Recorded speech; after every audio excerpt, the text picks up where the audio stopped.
Hi, welcome back to Intro to Philosophy. My name is Tom, and today we are getting into our first module of our ethics section, which is the last, third and final big chunk of the course.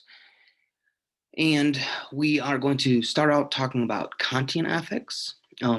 There are three main schools of thought that we will cover here.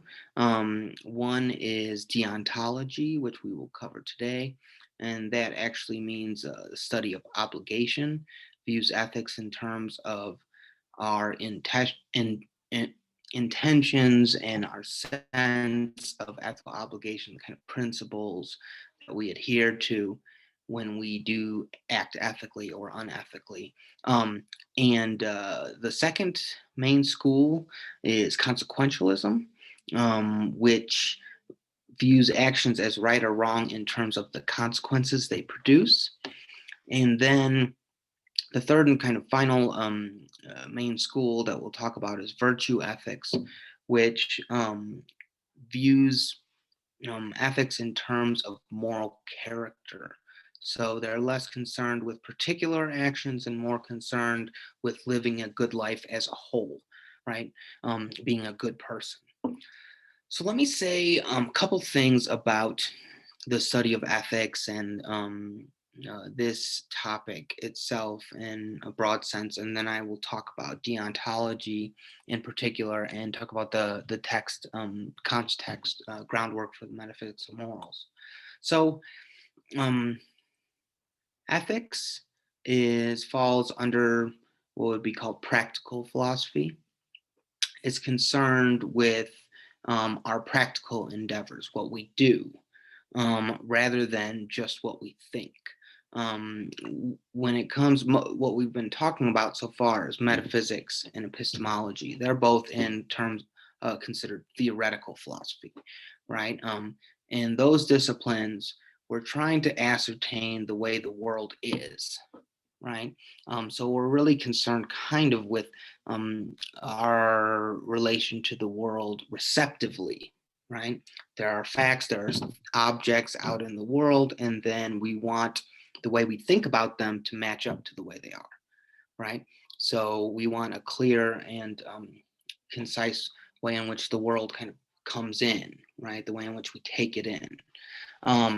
When it comes to ethics and practical philosophy, we're concerned with the way in which we bring about things in the world, the way in which we engage with the world. Ethical principles are ones that we follow in our actions. It tells us what is the right thing to do, right? So, usually ethical principles come in the form of an ought statement. So, I ought not to kill. I ought not to steal. I ought to help other people. I ought to say please and thank you, these kinds of things, right? Now, when it comes to studying ethics, we're going to be doing ethical theory, which has to do with what grounds these kinds of ethical ought statements. This is a lot more tricky than you might think. I think a lot of people, we all have a sense of right and wrong, and we tend to employ that sense of right and wrong in passing judgment on our own actions, on the actions of others, pretty quickly. And there's a question about what are the right ones, and then there's a question about how do we justify the kind of principles that we think are right and wrong. And when it comes to ethical theory, I think the initial question is what could justify ethical principles? This is more difficult than it appears. Think about ought statements. Think about one. I ought not commit cold-blooded murder or something like this, right? It's a pretty obvious one. I think we all agree with that. It's true. We want to say it's true, right? That's correct. That is true in some way, but it's not true the way factual statements are. like so and so did commit murder, right? That you look at the evidence, you make a claim based on that evidence. If you have sufficient evidence, then maybe you'd convict that person in court or whatnot. But the idea that one ought not to do that is much more difficult to see what would make that true or false. So, for example, if someone told you you ought not commit murder, say your parents or someone important in your community, um, that's not necessarily good enough justification because that person could be wrong, right? They could easily have just said, you ought to commit murder, right? So that's not going to help us. You might also think that, you can look to the way people behave, right?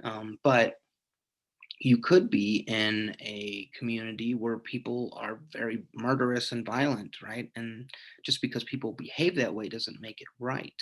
Um, so just because people tend to not murder other people does not in itself make it the right thing to do.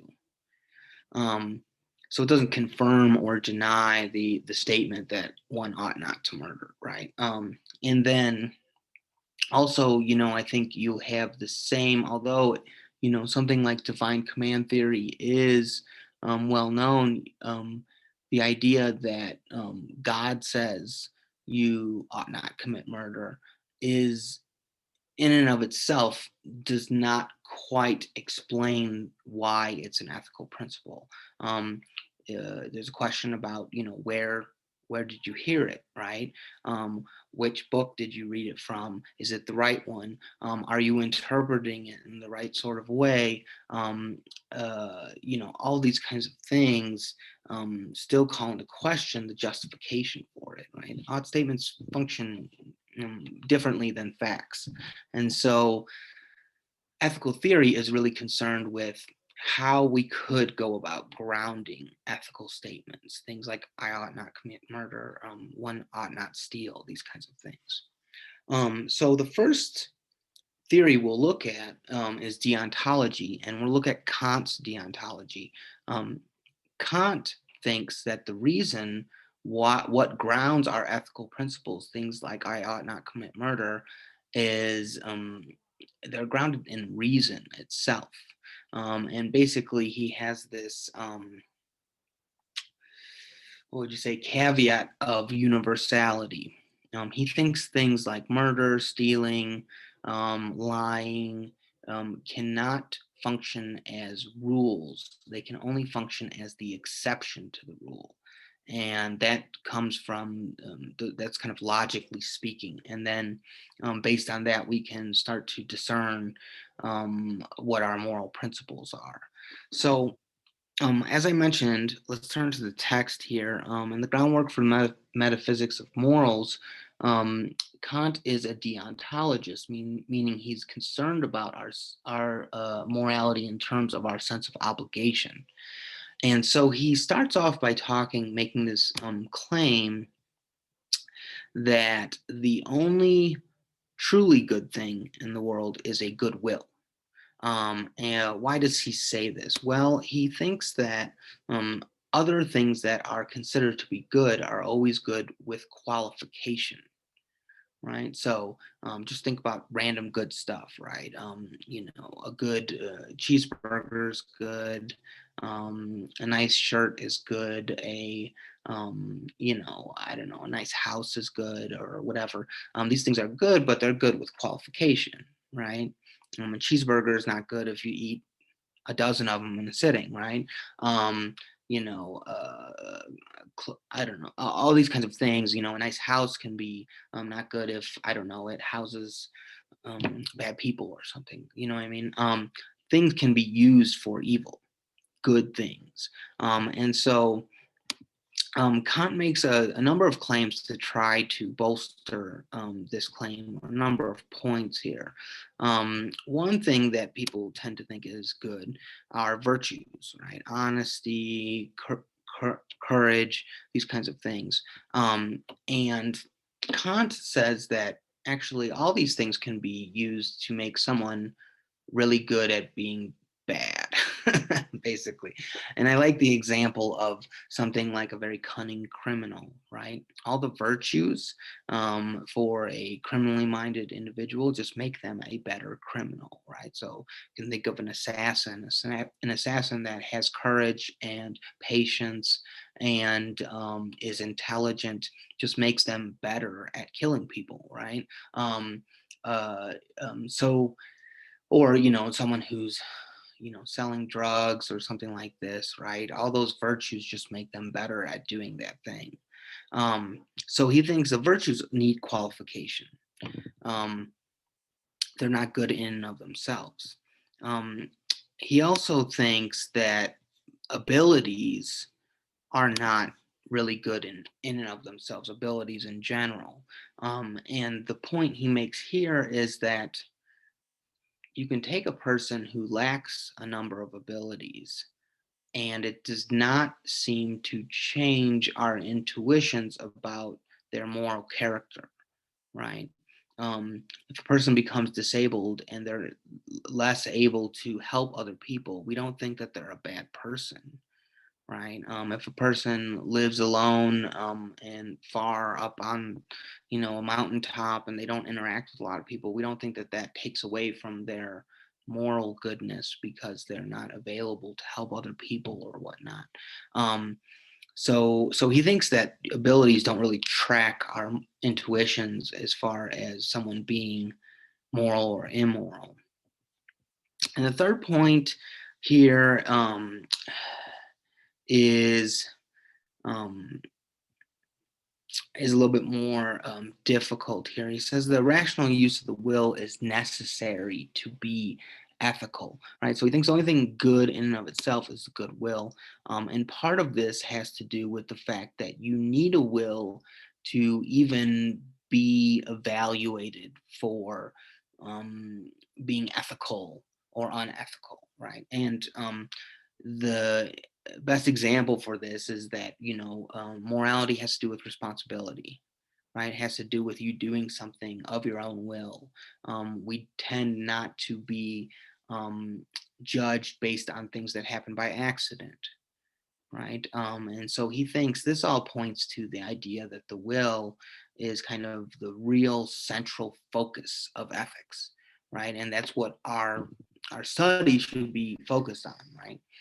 And this pushes us in the direction of deontology, to understand ethics in terms of obligations, in terms of the kind of principles that we utilize or respect, and that an ethical action is one in which you are kind of respecting the moral law. That's the way he talks about it. Now, one thing I want to mention here is that when Kant talks about the moral law, he's not talking about mm, legality, right? He's not talking about the laws of a state or a nation. He's talking about um, something else, what he thinks is the moral law, moral principles, universal moral principles, right? Universal principles of right and wrong. And he uses this term law. There's a lot you could say about that, but just don't mix that up with the laws of like a city or a state. So he also makes a further distinction to kind of narrow down this idea of looking towards the will, right? He talks about acting in accordance with duty versus acting from duty, right? So your sense of duty or obligation. So acting in accordance with duty is when you do the right thing, but it just happens to be the right thing, right? And versus acting from duty is when you do the right thing because it is the right thing to do, right? You act out of moral principle. And he gives this example of a shopkeeper who charges everyone a fair price at his shop.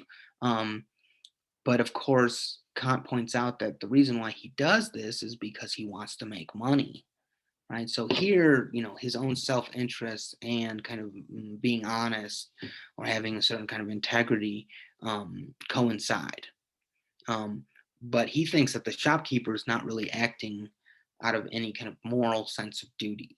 Really, the shopkeeper is acting out of self-interest. right? And so he thinks that's an example of acting in accordance with duty. For Kant, acting from duty is really apparent when, you want to do something and you do the opposite because it's the right thing to do, right? You want to go out on Saturday night, but the right thing to do is to stay home and watch your sick grandma or something like this. Then he thinks you're really acting from duty. So this is just to narrow down what he's talking about, like what it is to willfully act out of moral obligation.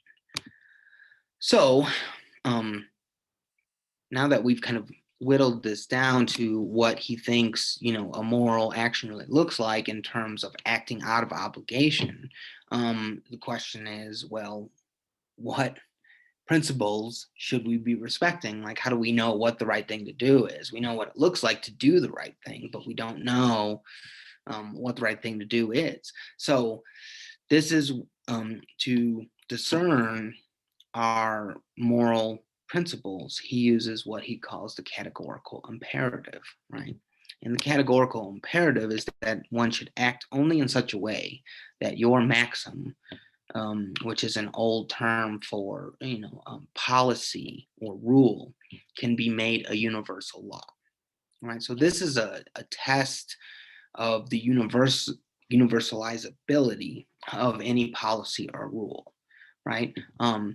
Not everything can be made a universal rule, and this is just from a conceptual perspective. So the best example, I think, or there's a number of good ones, but lying is a great example, right? Think of your policy is that every time I get in trouble, um, and it serves me not to tell the truth, I tell a lie, right?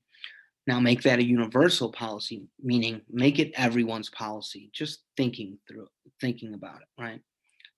If that were everyone's policy, then it seems like you wouldn't be able to tell your lie, right? Because no one would believe anyone, right? There would be no presumption of honesty. And so, as a universal rule, it doesn't actually work, right? So, here, the idea is that lying has to be conceptualized as the exception to the rule, not the rule itself. Right? A lie only works on the presumption that everyone is generally speaking honest, right? And he does the same thing with stealing, right? Anytime I want something, I take it, I steal it. If that's made a universal policy, then everyone steals everything from anyone whenever they want to, and then you actually don't have a practice of private property where people respect people's property. And if no one respects anyone's property, then you can't actually steal anything because it's not really a category in that kind of world, right? In that possible world, as it were. So um, Kant thinks, again, stealing only functions as the exception to the rule, not the rule itself. Right? It cannot be a universal policy. When it comes to murder, it's a little bit more difficult. Kant thinks that actually this is a contradiction of the will, that making, every time someone makes me mad, I kill them or something like this. Kant thinks that as a universal policy is to essentially kill yourself, right? Because you'd be positing that there are other people who are going to want to kill you, right? So he thinks that this is kind of like a self-defeating policy here that you'd be creating by creating your own policy. And so for Kant, I mean, it gets a little bit more complicated when it comes to contradictions of the will, but that's the basic idea, right? When you look at this test of universalizability, this tends to carve out many of the kind of like very bare bones policies that we, or moral obligations that we tend to think we have. So one last thing to mention here is that sometimes people say that Kant has a version of the golden rule. Kant's principle of categorical imperative is not the golden rule. The golden rule is that you should treat people the way you want to be treated, right? Um, that rule, although it looks like a universal policy kind of thing, is really grounded on your own particular desires, right? You have a policy of the way in which you're going to treat other people based on what you want to happen to you, right? Your own desires ground that principle. So, I mean, it stands to reason that if you have odd sense of the way you want to be treated, you might use that to treat other people in ways that they don't like, right? And so that's a problem. But overall, it's grounded on your own particular desires, and that could shift, right? The golden rule and the way it's employed could change from person to person. But for Kant, that's not the case, right? He thinks that actually the categorical imperative is grounded in reason itself, right? So the reason why lying is wrong is because conceptually it cannot function as the rule. It has to function as the exception to the rule. So the idea about why lying is wrong is kind of grounded in the concept of lying, right? It's grounded in reason itself. That's the Kantian idea, and that's how we get our moral obligations. And that for Kant, acting morally is acting out of these moral obligations, right? It all has to do with your intentions, and the kind and your own personal respect for these universal moral principles. So, anyways, there's a lot in the Kant. Work with it, read it slowly, look at the videos, and I will see you next time.